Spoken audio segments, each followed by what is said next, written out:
If you back them, you're celebrating. Football season may be over, but the action never stops. Are you ready for some baseball? At SportsGrid, we're always in the game. We bring you 24/7 betting insights, expert picks, and real-time analysis. Next big play is already in motion. Are you ready? It's smarter to be on SportsGrid. Anyone that's been to a sporting event, the atmosphere before a game, I think Game Time Decisions has that same exact atmosphere. This is our arena. This is what we do. There is going to be an energy to Game Time Decisions that you will feel night in and night out. The excitement you get when you lock your bets in, when you're figuring out what you want to do, we can zone in on the biggest games each night. I want this to be the place that people come to before the games start so they feel as ready as possible to lock in their cards. We are going to hit every single one of those markets that you need to know about. We're going to go through every single thing, and I've got a great team behind me that's going to help me get the job done. There is not going to be a better place, I promise you, than Game Time Decisions to get that new information, react to it, and be able to then bet accordingly. We will have everything at our disposal, and we will use that to our advantage. I'm Kevin Walsh. Tune into Game Time Decisions from 6 to 8 p.m. Eastern on SportsGrid. The two guys that can do it all. Too much electricity this morning. This is a good time. We're having a lot of fun. I had to do a triple take. Ka-ching! Why? Because of parity. I didn't mean to offend. Yeah, it's not going to happen. Load management is a dirty word. Let him rip. You know what? Circumstances provide the results. What? How do you do this one? Oh, Donnie, you got such a good show there. A network that is booming. The Early Line, only on SportsGrid.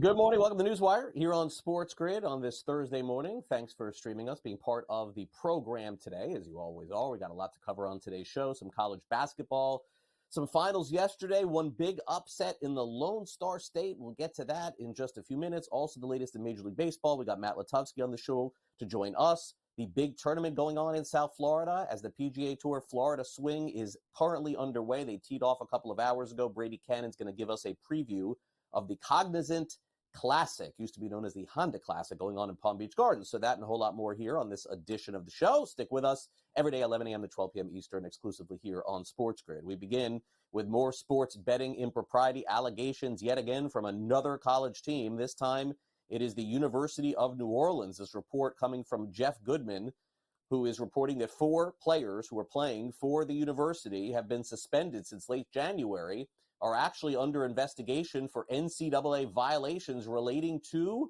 sports betting. According to multiple reports, here are the names of the players: James White, Josh Short, Day Hunter, and Jamon Vincent. First time I've ever said those names on any kind of show, but get to know those names because there could be some issues coming forward. Now, New Orleans, by the way, they're 4-25 on the season, and they're not playing well, but ESPN is also reporting that the allegations are currently under a betting ring that are under a federal investigation currently, which surrounded on a December 28th game at McNeese State and a January 11th game against Southern Louisiana. What does it all mean, folks? We really don't know. But this betting ring that was involved in that former NBA player Jonte Porter seems to be the subject of the investigation as well. So stay tuned. We'll see if the University of New Orleans is involved with their players in any improprieties. Meanwhile, the International Olympic Committee has accepted the resignation of their president, Thomas Bach, as a member of the organization. He decided that he's stepping down from leadership. June 23rd will be the official final day, and he could have stayed as a member until the age of 80, but he has decided to step down. So that's coming for the next Olympic Games. The NFL also made an announcement yesterday, and it's a long time coming. The chain gang appears to be done, at least for the time being. It would appear that they're using a new electronic system to measure first downs in 2025. They're calling it Hawkeye Virtual Measurement. The chain gang will still be there, but they'll be there as a backup. You see those guys? How much will it pay to have that job next year? Because they're doing nothing and carrying those things. I want that job. Can somebody find me a way to get that job next year to do nothing except carry those? Meanwhile, the NFL draft coming up in a couple of months. We've got the combine going out right now. There's some news from one of the top players in the NFL draft. His name is Abdul Carter. If you're not familiar, plays on Penn State University. He's an edge rusher. Right now, it's being reported by ESPN that he's not going to need surgery. There was some question as to whether or not he would or not. Carter's having fun with this on social media as well. Needless to say, he's probably the best defensive lineman in the upcoming NFL draft. I think that is fair to say. Some people think the best defensive player is Travis Hunter. Carter, definitely the best lineman, expected to be a top 5 pick in the NFL draft. The Detroit Pistons, what is left to say about them right now? They have been the big surprise in the league this season, bigger than anybody else. 33-26 now in the season, another upset. And by the way, a game that was not close. They routed the Boston Celtics last night, one of the best teams in the league, NBA defending champ, 117-97. And they also ended a 12-game losing streak against Boston in the process. It has been a lot of Cade Cunningham and company that has led Pistons to this point. It looks like not only are they going to make the playoffs, but they have a chance to get out of the play-in range. As of right now, they are. J.B. Bickerstaff is a potential Coach of the Year candidate, and he talked about how the ball just keeps on going in that hoop. They keep playing well. I think obviously we came to play. We knew this was going to be a tough challenge for us. But again, we're just focused on the process of it all, right? We're, not looking past tonight, or what we've done in the past. The only thing that we're focusing on is every single night trying to be the best versions of ourselves. And tonight, I think we're pretty close. Trust in each other, trust in our system, confidence. I think everything is going up in the right direction. How important was a hot start for you guys tonight? It was important for sure to get going early, to get stops early on. So I think that kind of established our, set the tone for the game, and we were able to carry that on throughout the game. 76ers came up short against the Knicks yesterday. They did cover the spread. Final score, 110-105. Jalen Brunson had 34 points in this one and 7 assists. They led by 14 late. Looked like a cover was in tow, but the Sixers roared back to make the game close. It's just really tough for Philadelphia to play, of course, without Joel Embiid. Nick Nurse at the end of the game talked about trying to defend Jalen Brunson. Yeah, the challenge is you're trying to do two things with him. He only took 5 threes tonight. That's pretty good. We try to not have him shoot too many threes, and then our other goal is to not foul him. And I think we bumped him a little bit here and there, but I thought 16 was quite a few tonight for him. Houston Rockets season in a positive way keeps going with another win with the Wemby-less Spurs, 118-106. Houston picks up the win. They beat their opponents by at least 13 in each of their 3 wins since the All-Star break. So if there is a team covering against the spread over the last month or so, it is the Houston Rockets. They've been fantastic all season. Ime Udoka, after the game, talked about the performance. Well, we didn't miss a lot early. So from the start, we were obviously shot a high percentage in that quarter, so not a lot of rebounds for us. But they missed a few drives and where we tried to go block, and the secondary help didn't come over and got a few putbacks. But overall, I was happy with it. 20-point quarter for them. And, like you said, they got a bunch of second chance points. And so our initial defense was good. And then we just got back to do what we're doing. And we missed a few shots. Guys were going after it and making an impact. But I'd rather take the made shots and less opportunities.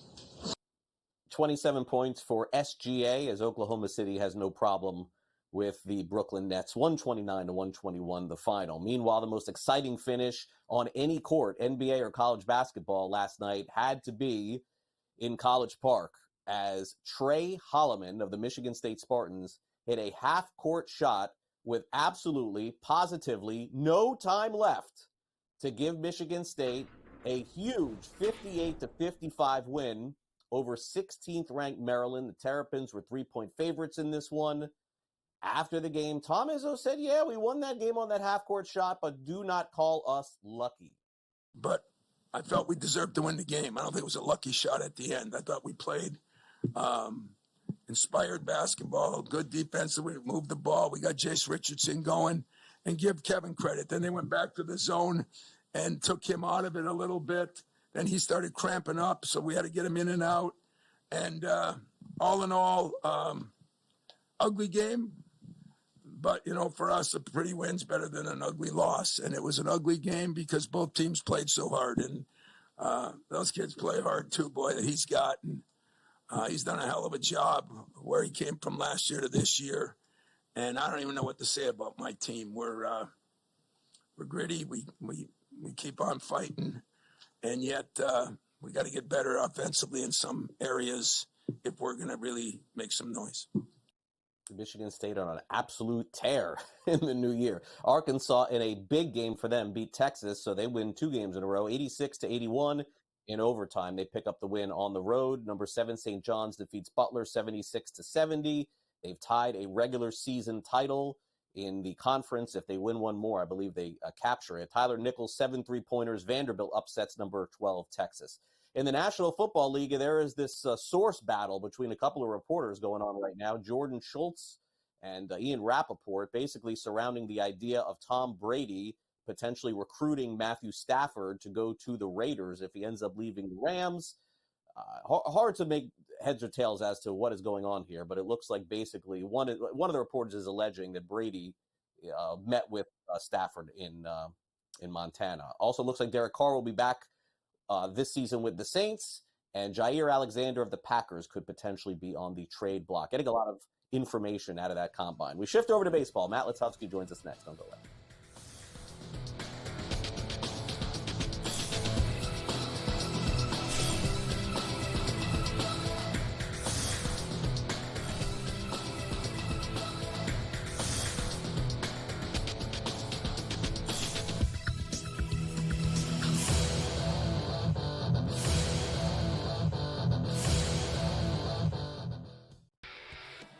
Brady Kannon saying that if his brother did miss that overtime period against Canada like we saw him do, it must be serious out there. And of course, Brady Kannon, not a doctor, but you've got to wonder the status of Matthew Kannon and what we're going to find out. Game time for all of these teams and all these players that were, teammates. Now they're facing off against each other. Now they're back to being teammates, whatever it might be. Like, it's time to get things rolling back in the right direction. HL today, only on SportsGrid.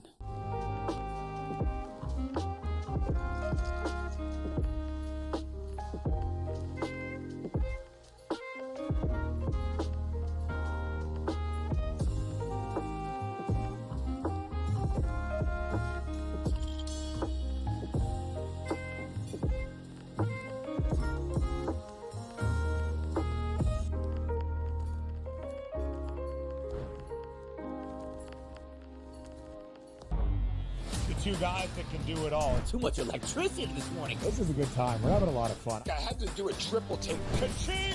Why?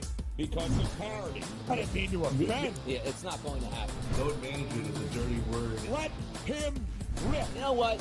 Circumstances provide the results. What? How do you do this one? Oh, Donnie, you got such a good show there. A network that is booming. The Early Line, only on SportsGrid. Yeah, Duke the 1, Houston the 2. They're the 2 best defensive teams in the country. I want to see them play for the right to go to the Final Four because I think that would be a kick-ass game. Duke is really great on both ends of the floor. They can score and they can defend, and that's why they win by big numbers all the time, because they're really good on both ends of the floor. I don't trust Houston's offense. Pharrell Coast to Coast, only on SportsGrid.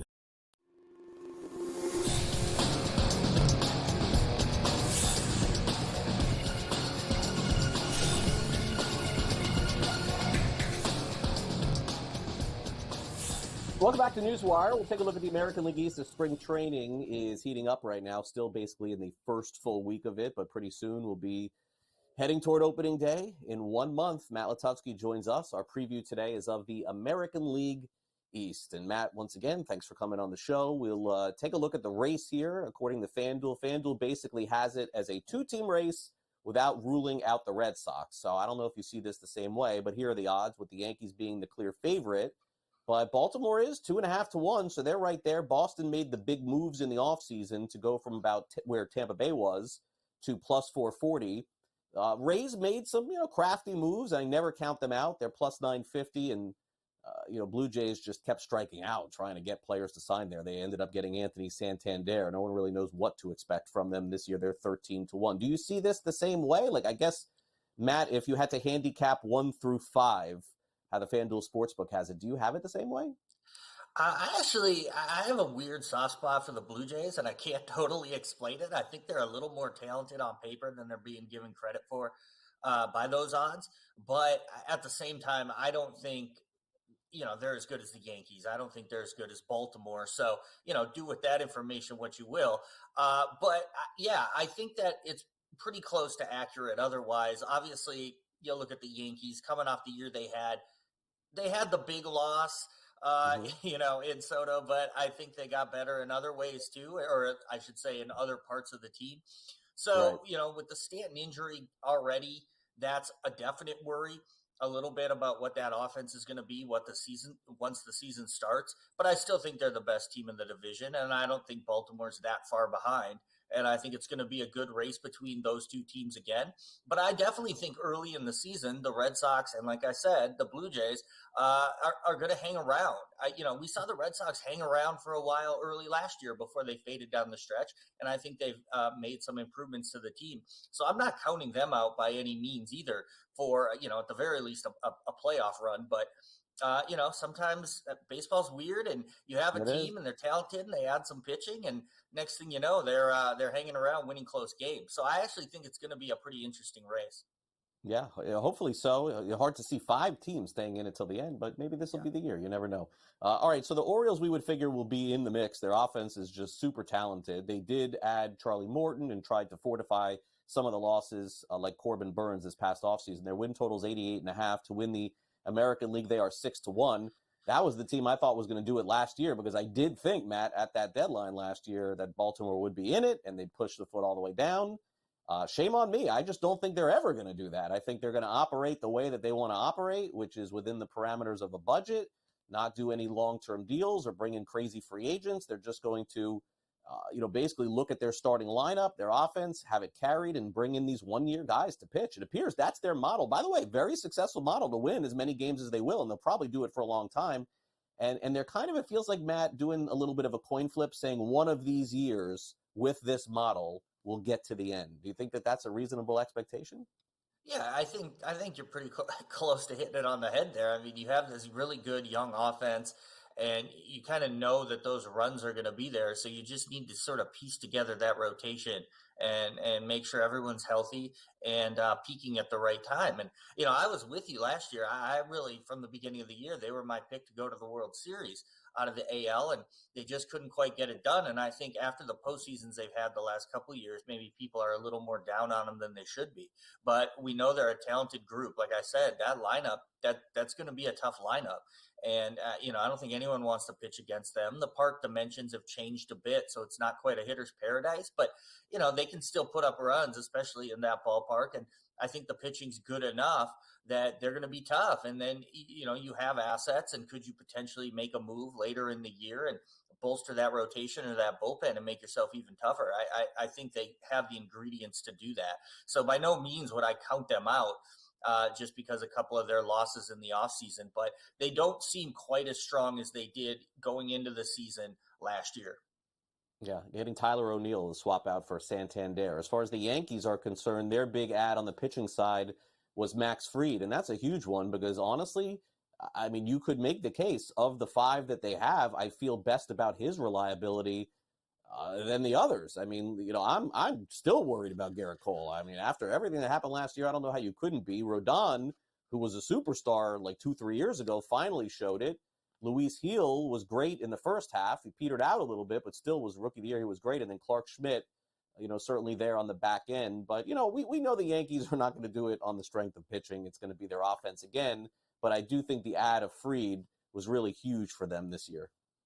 Yeah, for sure. And, they have really talented pitchers. And this, I think, comes down to, and again, this is true for most teams, but it kind of comes down to health. It comes down to, are they healthy at the right time? But just in general, we're talking season-long prospects. I think they have just enough depth and they have enough offense that they're going to be fine and they're going to win games. And it's the Yankees. So there might be some ups and downs and there might be some, overly dramatic headlines and all the good stuff that always comes out of New York. But ultimately, they're a winning franchise, and they're a franchise that'll probably do what it takes to win at the deadline too, which is why it's tough to count this team out ever, no matter how poorly they start or no matter how many injuries they have at the beginning of the year. So I still think they're the best team in the division, and I think that they're going to put it together when they need to. Boston won 81 games last season, and with adding the players that they did, and Garrett Crochet very specifically, and then Alex Bregman, do you think that makes them, I mean, you could just add up WAR, I guess, Matt. Do you think that makes them like an 88, 87 win team this season? Because, that's not necessarily enough to get you in. I mean, it may get you close, but they may need more. Yeah, and I think that they have some, younger guys who can get better naturally too, that maybe we're not quite looking at or factoring in when we're talking about win totals or whether they can make the playoffs. But I do think that they made some good additions, and I think they will be better this year. Again, in a tough division, is that enough to sort of get you over the top or get you in the playoffs? It's tougher. If they were in another division, we'd probably be looking at this team differently. But they are where they are, and it's going to be an uphill slog, but they have talent, and I think they have the type of team, too, that can make that run and win some close games. So they'll be interesting to watch. All right. Well, we'll see how it all works out. We'll not get Blue Jays fans mad at us for not getting to them today, Matt. Thanks again for coming on. I praised them, so it's something, but yes, thank you. I think I'm the opposite of Matt on the Blue Jays. I don't know. I'm just not feeling that. 78.5. All right, we'll take a quick break. We'll be right back. Don't go away.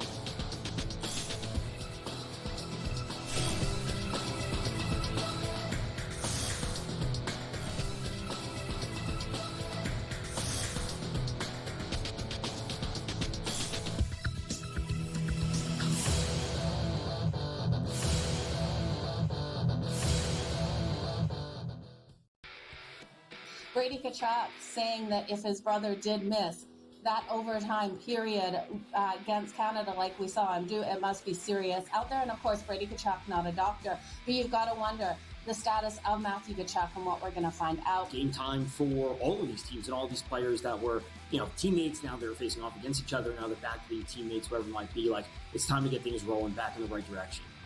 HL today, only on SportsGrid.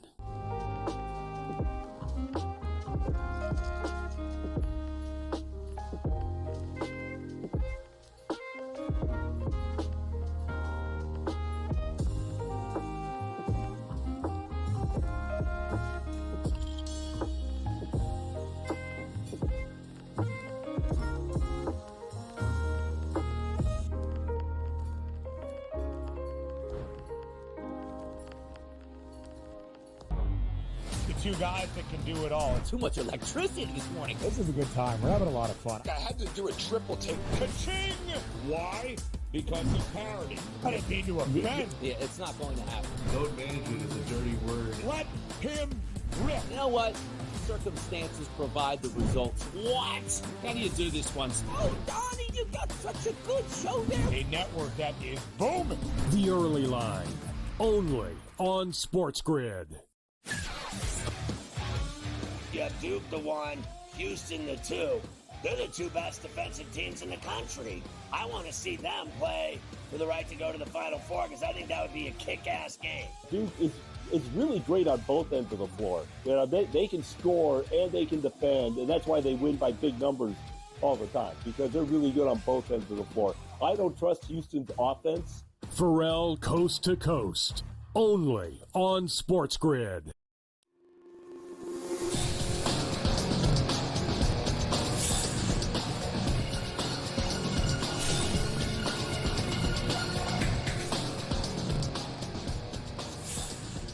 Welcome back to NewsWire here on SportsGrid. The Indianapolis Scouting Combine is underway, and they're doing a really good job of getting us a lot of these press conferences going on right now. It's given us a lot of news to talk about in the NFL at a time that's supposed to be quiet.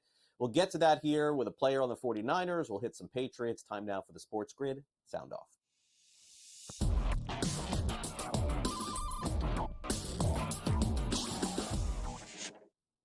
It seems to me there was writing on the wall toward the end of last year, fair to say, with the 49ers weren't playing well. Deebo Samuel was not really part of their game plan. They did sign Brandon Ayuk to that contract extension. And so to no surprise, it would appear that Deebo Samuel's played his very last game in the Bay Area. And that became unofficially official when Samuel asked for a trade and was requested the idea of going to look for one. Here is the 49ers general manager, John Lynch, on the trade request and where things stand with Deebo right now. Yeah. Still not interested, Grant, but along those lines of the financial constraints and some conversations we've had with Deebo, it's something, we've been forthright with that. We're on good terms with Deebo. I think, he's asked for a fresh start, and, I think we're going to honor that. Don't like seeing great players, and he is a great player. He's, I think often one of my favorite draft picks in my time. This guy's just he makes plays, and he makes game-changing plays. And, everything's good, but I think at some point time happens, and he asked for that. We don't always, there's contracts and things, but, it probably makes sense. So we're at least allowing him to look, and we're having conversations. We'll see where that goes. Yeah, there's all expectation that before, or at least during the NFL draft coming up on April the 24th, that Deebo will have a new home for next season. Meanwhile, the New England Patriots are certainly up against it. They were 4-13 last season, making all kinds of changes in the organization. Certainly the next step has to be trying to win more games. It's been a tough couple of years for the Pats. Here is Elliot Wolf, Executive Vice President of Player Personnel, on where things go from here in New England. Last season, ultimately the roster was on me. We were 4-13. Just didn't get enough done. Certainly the free agency class didn't live up to our expectations. The draft class, it's too soon to tell, but we were expecting a bigger impact from some of those guys, and we're still hopeful that they'll get to that point. We're excited about Drake May. We're excited about working with Coach Vrabel, and, everything that we're doing is to improve this football team and getting to where we need to go. The fans understanding their frustrations. I share those frustrations. It's been difficult. Every hit on Jacoby or Drake during the season, I felt responsible for that. Just ultimately we didn't get enough done up front. The game is always won on the lines, offensive line, defensive line, not just because of the Super Bowl. It's always been that way. And, ultimately, just didn't do enough to improve the roster to get it to where we need it to be. So that being said, again, just really excited about Coach Vrabel and the direction and vision that he's provided, and working together with these guys and getting this thing going. All right, so Patriots searching for some new offensive weapons, it sounds like, through Elliot Wolf, who's handling the show right now in New England. Meanwhile, we're going to have the end of the NBA season coming up soon, so that means it's award season as well. Let's check in with Kevin Walsh. He has some ideas who could potentially be the most improved player in the NBA. The NBA's most improved award looks like we are getting into runaway territory for Detroit's Cade Cunningham.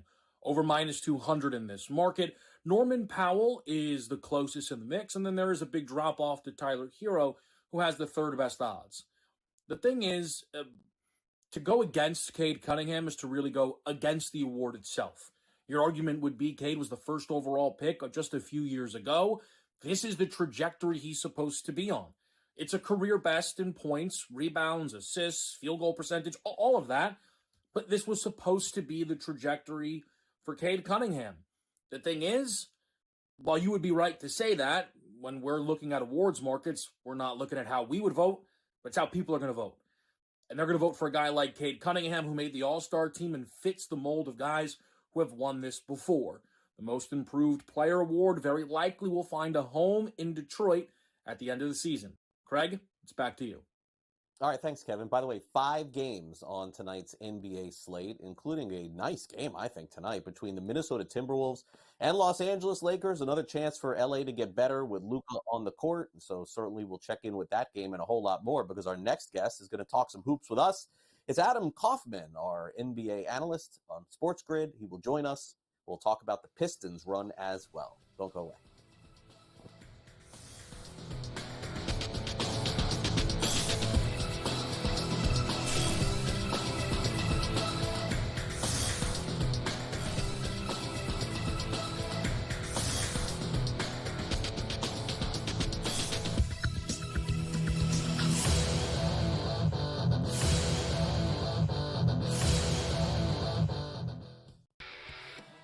Brady Kannon saying that if his brother did miss that overtime period against Canada like we saw him do, it must be serious out there. And of course, Brady Kannon, not a doctor, but you've got to wonder the status of Matthew Tkachuk and what we're going to find out. Game time for all of these teams and all these players that were, teammates. Now they're facing off against each other. Now they're back to being teammates, whoever it might be. Like, it's time to get things rolling back in the right direction.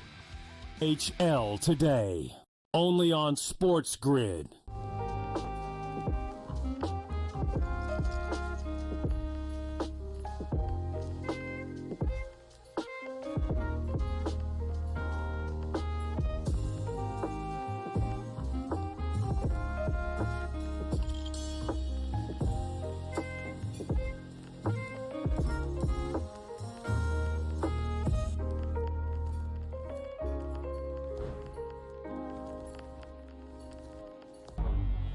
Two guys that can do it all. Too much electricity this morning. This is a good time. We're having a lot of fun. I had to do a triple take. Ka-ching!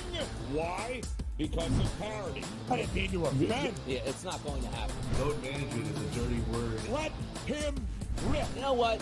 Circumstances provide the results. What? How do you do this one? Oh, Donnie, you got such a good show there. A network that is booming. The Early Line, only on SportsGrid. You have Duke the 1, Houston the 2. They're the two best defensive teams in the country. I want to see them play for the right to go to the Final Four because I think that would be a kick-ass game. Duke is really great on both ends of the floor. They can score and they can defend, and that's why they win by big numbers all the time, because they're really good on both ends of the floor. I don't trust Houston's offense. Pharrell Coast to Coast, only on SportsGrid.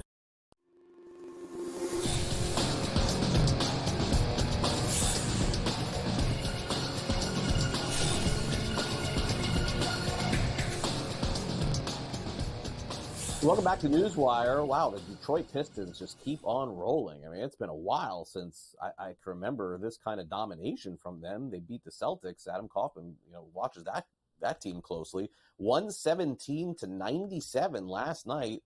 And, Adam, the odds makers' disrespect for Detroit. I mean, I think that's probably the end of that after last night's game. I mean, they just keep getting a lot of points in these games, almost as if they don't believe that what we're seeing is for real. I got to tell you, at this point, I'm not going to make Detroit the favorite to win the East or anything like that, but this is a fantastic turnaround for them this year.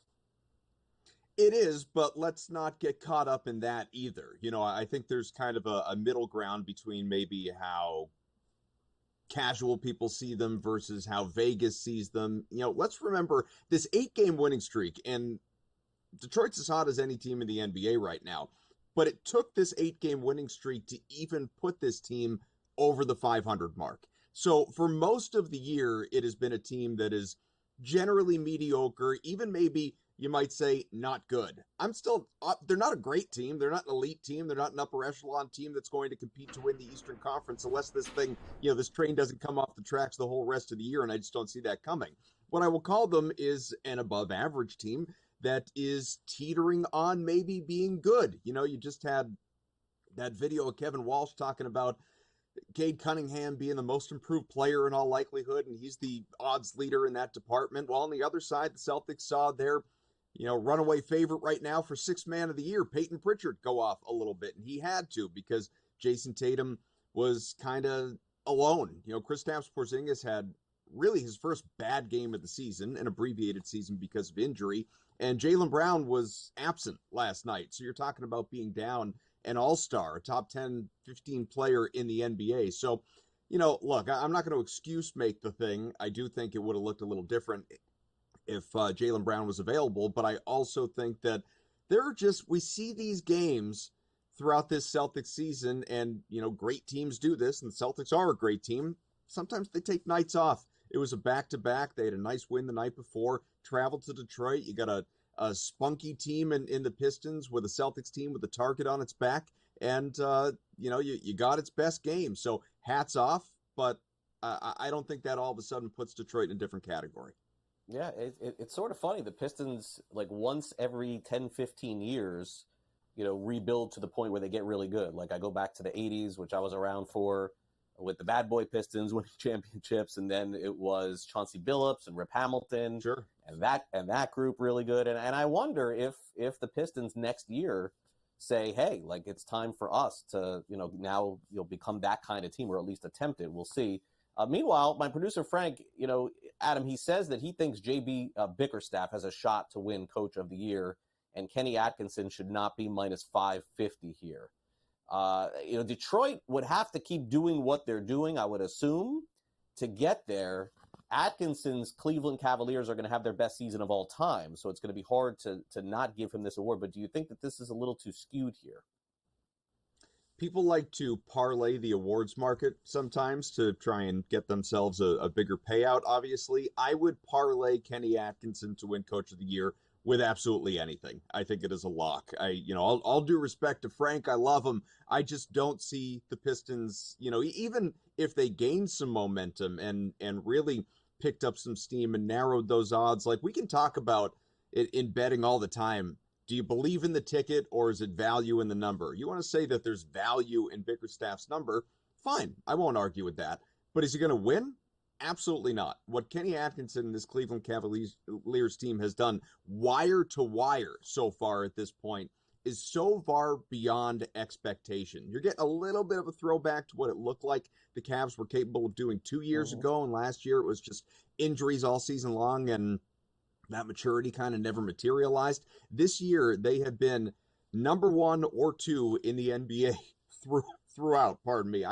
There's no one getting in their way. I mean, even the Celtics, who again are the defending champs, maybe they're not throttling down pedal to the metal trying to get the number 1 seed because they just don't care. Even still, this Cleveland's team is absolutely for real, should be taken seriously as a threat to win the championship, is part of the famous 40-20 club now, getting to 40 wins before 20 losses. Atkinson's going to get his due, and he deserves it.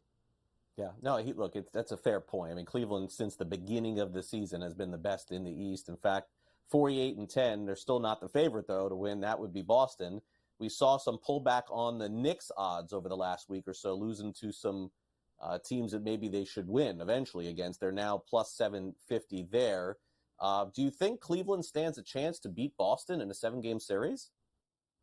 Well, I think part of that pullback on the Knicks was they got pounded by both the Cavaliers and the Celtics. And so, and almost blew an opportunity against what should be a tanking Sixers team last night. So, it's a little reminder that, and they weren't fully healthy. Karl Anthony Towns didn't play, but maybe it's a little reminder the Knicks aren't necessarily as high up in the pantheon as some of us, including me, would like to put them. As far as Boston versus Cleveland, I would say this about Boston versus anyone, OKC, Denver, you name it.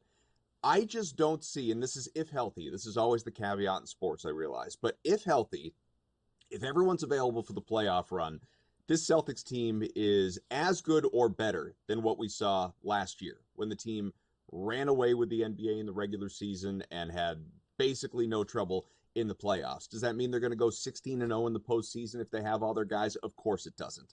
But I just don't see which team out there, any of them, beats Boston in a 7-game series without the Celtics just shooting historically poorly. I mean, they live and die by the 3, but they have enough good shooters that they live, they thrive, they survive. They would have to shoot 25% from 3 in 2 or 3 games in a 7-game playoff series to lose it. And that's just not going to happen. Water tends to find its level, and the Celtics team, again, is elite. Was last year historically good in the history of the NBA, if, in fact, they've got their guys. So that's, that's not disrespect to Cleveland or anybody else in the NBA.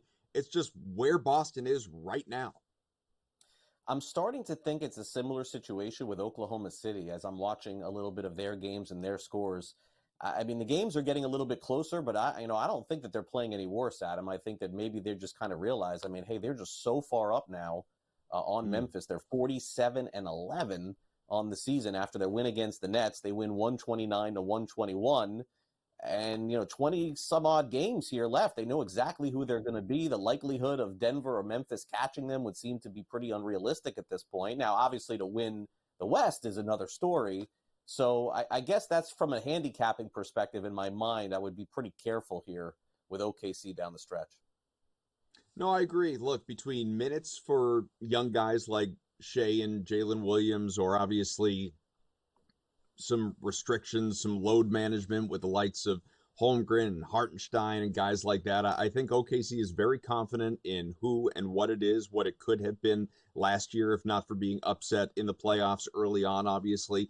And to your point, like Memphis is just not a team I really take seriously anyway. So it becomes Denver, and I can't believe I'm saying this, but you brought it up in the last segment too, the Lakers. I sort of laughed at the Luka trade, not a lack of being impressed by LA and pulling it off, but by all the people out there like running to the window saying, I got to invest in futures for the Lakers. It's like, not this year, guys. Like, they still don't have any defense, and they've managed to play better defense even since attaining Luka and not having Anthony Davis, and that's with guys in and out of the lineup. So it does seem like they are only getting better. JJ Redick should get a lot of credit for what he's doing there. And Denver, we talk about Detroit, Denver's as hot as anybody else basically in the NBA, and Jokic is still the best player in the world. He's not the MVP, that's SGA, but still Jokic is the best player in the world, and he is going to be a tough out in the postseason if he has his guys who are kind of in and out of the lineup as well. But yeah, I think you do see the Thunder sort of taking a little bit of a step, off the gas right now to preserve themselves for the playoffs. All right, Adam, enjoy the rest of your week. We'll keep an eye on the NBA and see you again next week here on NewsWire. Thanks for coming on. You bet. All right, Adam Kaufman breaking the NBA down. Coming up next, there's a surprise leader at the Cognizant Classic. One player absolutely on fire. We'll tell you who next.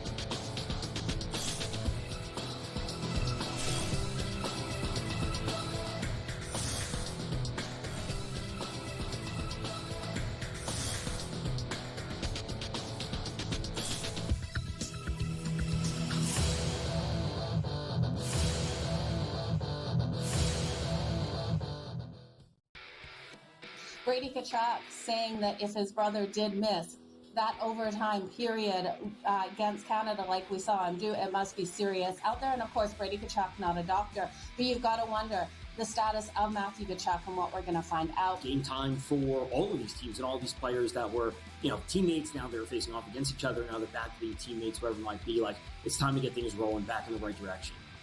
HL today, only on SportsGrid.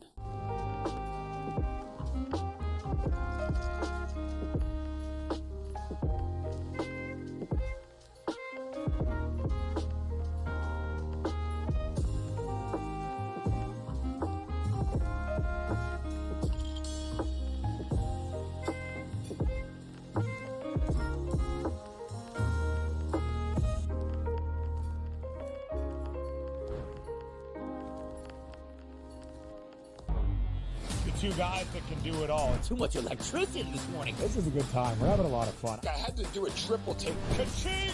Why? Because of parity. I didn't mean to offend. Yeah, it's not going to happen. Load management is a dirty word. Let him rip. You know what?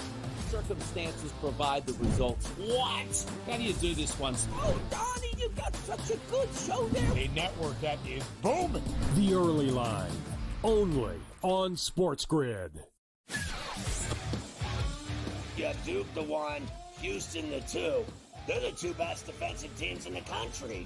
I want to see them play for the right to go to the Final Four because I think that would be a kick-ass game. Duke is really great on both ends of the floor. They can score and they can defend, and that's why they win by big numbers all the time, because they're really good on both ends of the floor. I don't trust Houston's offense. Pharrell Coast to Coast, only on SportsGrid.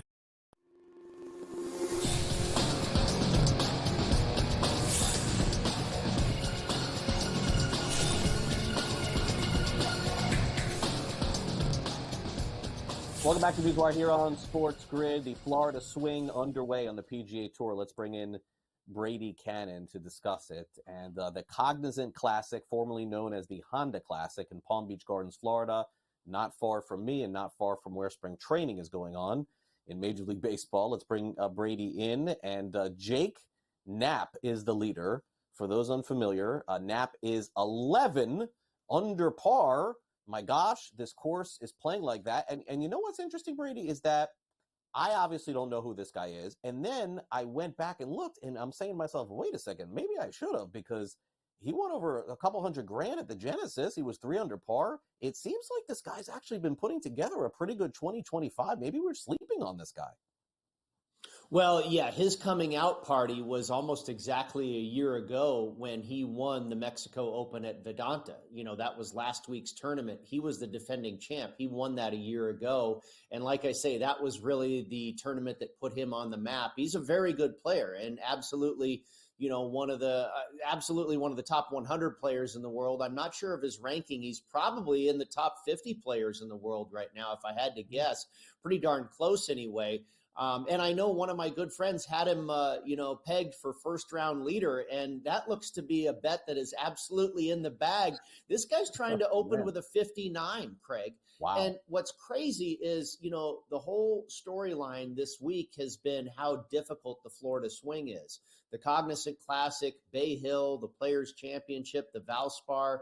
These are really difficult golf courses, but it's amazing what a little bit of rain will do to soften up the golf course, and absolutely no sign of any wind.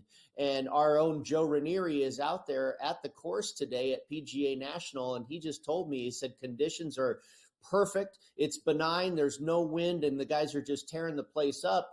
Knapp hit a 335-yard drive into the 18th hole, had 200 yards in for his second shot. This is a par 5.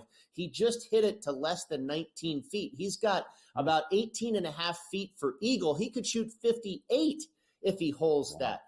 It's kind of a shame to see what is typically a golf course that has a heck of a lot of teeth.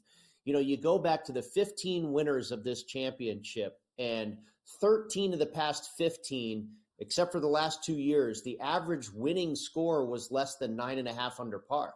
Jake Knapp's already, beaten that by a couple of shots. Now, they changed one hole here. The 10th hole was a long par 4, extremely difficult. They added 20 yards to it and made it a par 5. But, it's like making one hole easier doesn't seem to translate into a guy possibly shooting 58. Again, the lack of wind and the soft conditions with the rain has really opened up the floodgates for this place. Yeah, it rained earlier in the week in South Florida, and maybe the biggest surprise coming out of this tournament thus far is Joe Ranieri left his house. I mean, that's the biggest surprise. Yes. I didn't expect to hear that Cash one. that ticket. That was like plus 5,000, wasn't it? I mean, Joe in the sun, usually sitting by that studio hosting something. So the big guys on the PGA Tour are going to be out for Bay Hill. I understand that next week. So we're not getting we are getting a lot of players we know better than the Mexico Open. But certainly it's a wide open tournament. Anytime you start with odds 15 to 20 to 1, anybody could win. Although probably, are these even relevant, Frank, at this point with this guy, shooting 59? I don't think so. Yeah. So these yeah, you've got to. My guys, I only had first round leader appears to be done. But you never know if guys are shooting like this. Daniel Berger was an extremely popular choice this week. He's only 3 shots off the pace. He's got one more hole left to go. There's 72 players. Half the field is on the course right now. 72 players are on the course. Only 6 of them are over par. I think if you're 4 under par, that's probably about par. I think probably 67, 68 is about par today. Wow. So I think if you've got a guy that's 5 under or better, this tournament is not over for you. There's still a lot of golf left. I've got one of my guys on the course, Nico Echevarria.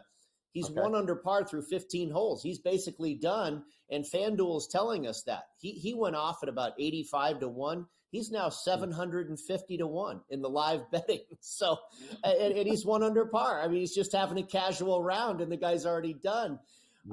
So I've got 6 guys left to tee off, and hopefully they all get to 5 under par or better. Yeah, this is the way it's playing. Let's take a look real quick again at Brady's picks here to potentially win the Cognizant Classic. And again, these are before it went off. Normally what happens is that we show you the odds before tee time, before they tee off, and they're pretty much similar. But this is one of those days that it is not going to be the same, just given the fact that this is playing completely different. Of those left, of the 6 that have not teed off for you, who do you like the most of those? I really like Taylor Pendrith this week, and he's a very similar player to Jake Knapp, a guy that really bangs it off the tee and has a great putting stroke. And that's a lethal combination on the PGA Tour. And we're seeing it in living color here with what Knapp has been able to do to this golf course.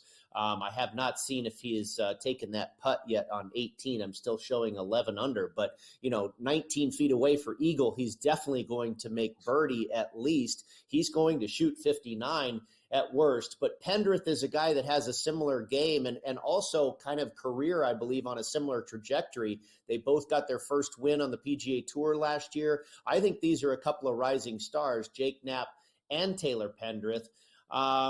Nikolai Højgaard was another popular choice, and he's another guy, again, with a similar skill set that bangs it off the tee, doesn't have quite the putting stroke of Knapp and Pendrith, but if you can find a hot putter, if you can't score today, you're in trouble.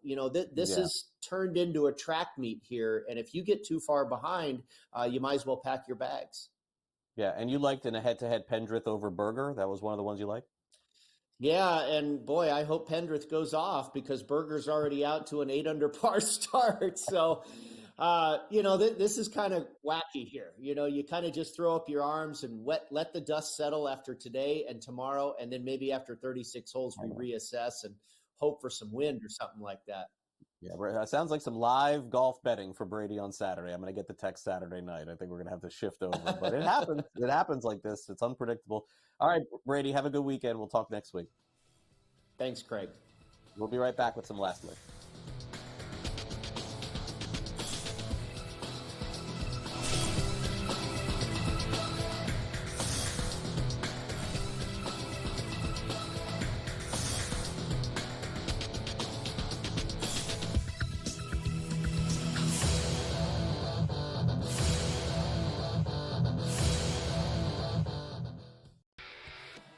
Brady Kannon saying that if his brother did miss that overtime period against Canada like we saw him do, it must be serious out there. And of course, Brady Kannon, not a doctor, but you've got to wonder the status of Matthew Kannon and what we're going to find out. Game time for all of these teams and all these players that were, teammates. Now they're facing off against each other. Now they're back to being teammates, whatever it might be. It's time to get things rolling back in the right direction. HL today, only on SportsGrid.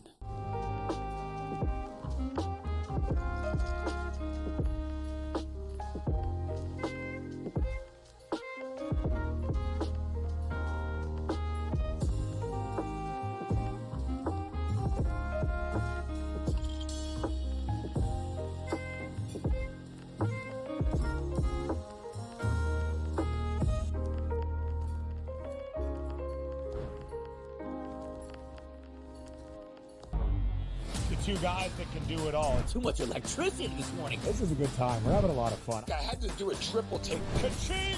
Why? Because of parity. I didn't mean to offend. Yeah, it's not going to happen. Load management is a dirty word. Let him rip. You know what? Circumstances provide the results. What? How do you do this one? Oh, Donnie, you got such a good show there. A network that is booming. The Early Line, only on SportsGrid. Yeah, Duke the 1, Houston the 2. They're the two best defensive teams in the country. I want to see them play for the right to go to the Final Four because I think that would be a kick-ass game. Duke is really great on both ends of the floor. They can score and they can defend, and that's why they win by big numbers all the time, because they're really good on both ends of the floor. I don't trust Houston's offense. Pharrell Coast to Coast, only on SportsGrid.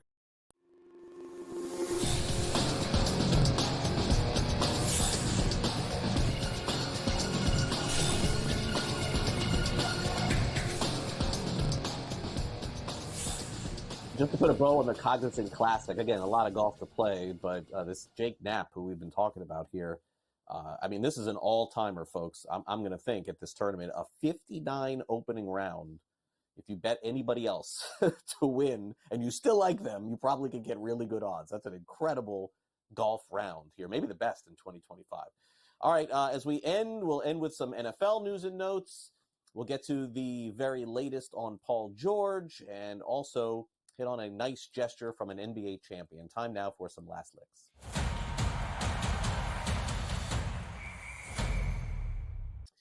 Report cards are out from the NFL Players Association on the different teams around the league in the NFL. They do this every year at the scouting combine. And so we got some results here. We thought we would give them to you. Now, again, subjective to people who are actually voting on this around the league. But here are the top 5 best overall grades for teams based on facilities and owners and food and laundry, I guess, and everything else. So the top 5 best were the Miami Dolphins, the Minnesota Vikings, Atlanta Falcons, Las Vegas Raiders, and LA Chargers. Those were the 5 best voted overall by the Players Association. The bottom 5 worst, one is a huge surprise. The Pittsburgh Steelers at the bottom, followed by the Jets, the Browns, the Patriots, and the Cardinals. That's not to say that these others aren't surprising, but the Steelers in particular is not one that I thought. Meanwhile, the most egregious grades were given to the bottom team, and that was the New York Jets. In fact, their owner, Woody Johnson, received an F rating as an owner and was ranked amongst the worst team owners, including last place in willingness to invest in their facilities, last in contributing to a positive team culture, and second to last in committed to building a competitive team. Not good news for the Jets here. I'm always very subjective with this sort of stuff because you don't know how many people voted and where they're from and what they did and all that. It is a vote, after all. It's not a fact, but needless to say, it feels like the Jets got to get their act together a little bit. Meanwhile, All-Star Paul George has decided it's time to take basketball a little bit more seriously. He's taking a break, he says, from podcasting. He's a very popular podcaster. He's taking a break to focus on a championship. I don't think that's going to happen, Paul George, this year. I'm sorry to say. He says, I want to let the Podcast P family know that after today's episode, I plan on taking a break from the pod to get my body right mentally and to help this squad, Philadelphia, push toward a championship and compete for a championship. And this takes nothing away from Paul George. Fantastic player, probably a Hall of Famer, I would guess. But it is not going well for Philadelphia this season. It's sort of odd timing. Maybe this is something you do before the season. Better late than never, probably fair to say as well. But there is no championship coming to Philadelphia anytime soon. I got news for you if Joel Embiid is not playing for the Philadelphia 76ers. And we're expecting to get some sort of announcement over the next couple of days to see if he's going to have season-ending surgery. I'm not saying that that's even in the cards, but there is some speculation that because of the Sixers record that Embiid has played the last game this season. So we will see. Meanwhile, former 4-time NBA champion Klay Thompson, what a nice move here. He gave a 2022 Warriors championship ring to Dr. Richard Ferkel, who repaired his Achilles in November of 2020. What a nice gesture. Said, without you, I would not have been the second leading scorer on our championship team. Remember, Klay Thompson was out for a long time. I can't thank you enough. Are you kidding me? I didn't even think that was possible. He also was responsible for repairing Steph Curry's ankle in 2012. And so we try as often as we can to end with a good story. And I think that this is one of them. Really nice gesture for Klay Thompson, who was so good for so long with Golden State. Kind of an unfortunate ending there, but that's what happens in sports. It all comes to an end for some of these Hall of Famers and the teams that they play on. So be it. Our show has come to an end today. Want to thank our guest here on the program. That's Adam Kaufman for coming on the show. In addition, thanks to everybody who watched the program as well. Also, thanks to Matt Lutovsky from Sporting News. And thanks to Kevin Walsh for his quick preview and everything happening, of course, in the NBA. And Brady Kannon. Brady was slipping me. Thanks, Frank. Brady Kannon for coming. This golf tournament has me shook, this Cognizant Classic. Such a great golfer, this guy. First round, Jake Knapp. Coming up, it's Smiley. Will Smiley be talking about the Cognizant Classic? I would assume so. Best round ever. Coming up next. That's followed by Pharrell Coast to Coast at 3. Game time decisions at 6. In-game live game day tonight. And then Sports Rage tonight. And thanks to Luke. He's been very quiet today. Haven't heard anything from Luke on the mic. Thanks to Frank, of course. And I'm Craig Mish. I hope you enjoy the rest of your day. We're going to be back here tomorrow to wrap up the week. Also, don't forget Fantasy Sports Today. I'll be with you for our fantasy baseball preview shows this Saturday morning at 8 a.m. Eastern. Until then, enjoy the rest of your Thursday and Thursday night. See you tomorrow morning. Next edition of NewsWire, 11 a.m. Eastern, exclusively here on SportsGrid.